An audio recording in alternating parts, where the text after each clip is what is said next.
ग्वालियर में एक बेटी के प्रेम विवाह ने पिता की जीवन लीला छीन लिया। 49 वर्षीय मेडिकल स्टोर संचालक संजू जायसवाल ने गुरुवार को गोली मारकर अपनी जान दे दी। उनका दुख बेटी की पसंद से नहीं बल्कि उसे खो देने की पीड़ा से उपजा था, जो सुसाइड नोट में छलक रहा है। संजू की बेटी हर्षिता 21 वर्षीय ने पड़ोसी युवक आनंद अटालिया से प्रेम विवाह किया था। जब ये बात सामने आई तो परिवार ने विरोध किया। बेटी को समझाया तो बेटी अपने फैसले पर अडिग रही। जब मामला कोर्ट पहुंचा तो अदालत में बेटी ने साफ कहा कि वह बालिग है और पति के साथ रहना चाहती है। यही बयान संजू की सहनशक्ति का अंत बन गया। पुलिस ने मौके से सुसाइड नोट और लाइसेंसी बंदूक जब्त की। परिजन के बयान लिए जा रहे हैं। वहीं आपको बता दें, खुदकुशी से पहले छोड़ गए सुसाइड नोट में पिता ने लिखा, यह कैसा कानून है जो बेटी के बालिग होते ही पिता से उसके सारे अधिकार छीन लेता है। बेटी को अपनी मर्जी से जीने का हक है, लेकिन क्या एक पिता की भावनाओं की कद्र भी नहीं?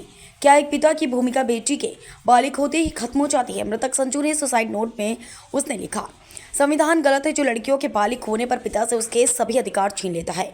वो वकील जो कुछ पैसों के लिए एक परिवार की बलि तक चढ़ा देते हैं, उनकी भी बेटियां होती हैं, वे कुछ नहीं सोचते। एक पिता का दर्द एक पूरा परिवार नष्ट हो जाता है, समाज में कुछ नहीं बचता। उसको आर्य समाज की शादी मान्य नहीं है तो कोर्ट कैसे बालिका को उसके साथ भेज सकता है? एक पूरा परिवार नष्ट हो जाता है। अगर बेटी 17 आयु से कम है तो उस दौर पर माता पिता कुछ कहते हैं तो कोर्ट माता पिता को सौंपता है, लेकिन यदि वो बालिग है तो नहीं सौंपता। यह गलत है।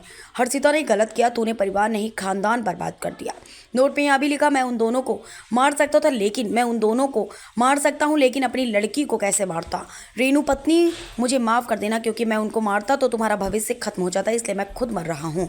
रेणु, पूर्णांक का ख्याल रखना और अपना भी। पूर्णांक को अपनी किस्मत लिखना है, बेटा मुझे माफ़ करना।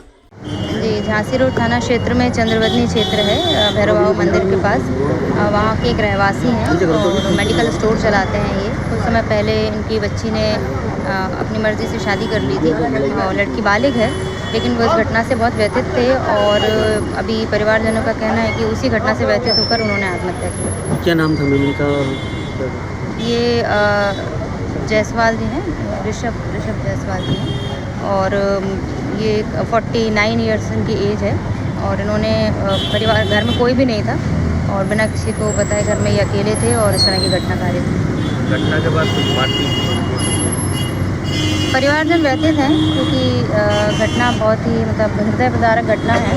परिवारजन व्यथित हैं और जो भी, लेकिन उसमें भी जो भी वैधानिक प्रक्रिया होगी, जो भी घटना सामने आएगी उसमें हम कार्रवाई करेंगे। पहले वीडियो वायरल हो रहा है जो लड़की के परिवार के पिता को मारते हुए दिख रहा है, ऐसे वीडियो वायरल हो रहा है। इनका आपस में दोनों पड़ोसी हैं, दोनों परिवार पड़ोसी हैं और आपस में एक दूसरे को जानते भी हैं और इसी वजह से वो वीडियो के संबंध में ये भी क्लियर नहीं हो पाया है, उसको भी हम जांच में लेंगे। लड़के का क्या नाम है, क्या करता है? लड़के का नाम आनंद अटालिया है और वो इनके पड़ोस में ही रहता है।